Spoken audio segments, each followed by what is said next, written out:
আমাদের এই যে বিভিন্ন আশ্রম আছে না, তাতে গার্হস্থ বানপ্রস্থ সন্ন্যাস। আমার ব্যাপারে একটু উল্টো, আমি গার্হস্থ্যটা সন্ন্যাসের সময় করেছি, আগে উল্টো দিকে হাঁটছেন। তার কারণ আমি প্রথম যেটা লোকে তীর্থ করে না, ধরুন বানপ্রস্থিতি তীর্থ করে, ব্রহ্মচর্য হয়ে গেল, তারপরে গার্হস্থ্য বাচ্চা কাচ্চা পালন পোষণ দায়িত্ব দিলেন, তীর্থ করেন। আমি তীর্থটা আগেই করে নিয়েছি, দ্বাদশ জ্যোতির্লিঙ্গ, 4 ধাম, যত প্রমুখ তীর্থ ভারতবর্ষে আপনি নাম জানেন সব গেছি আমি।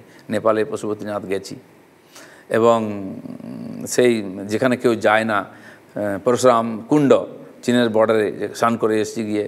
তো গুয়াহাটি থেকে গুজরাট পরশুরাম কুণ্ড, আর ওখানে অমরনাথ থেকে আরম্ভ করে রামেশ্বরম পর্যন্ত ঘোরা হয়ে গেছে আমার।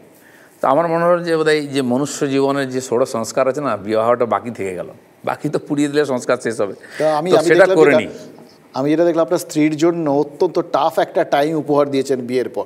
মানে রাস্তায় লোকজন বিক্ষোভ করছে, ওনাকে নেমে সামলাতে হচ্ছে, সোশ্যাল মিডিয়ায় আপনার নামে কি না লিখছে, মানে মহিলার থেকে দুর্নীতি সব শুনতে হচ্ছে, সেগুলোতে ওনাকে জবাব দিয়ে কষ্ট হচ্ছে। আমি তুমি এইসব মিডিয়া দেখো না, আমি কোনোদিন কারো ফেসবুক দেখি না, অন্য কারো হোয়াটসঅ্যাপও দেখি না।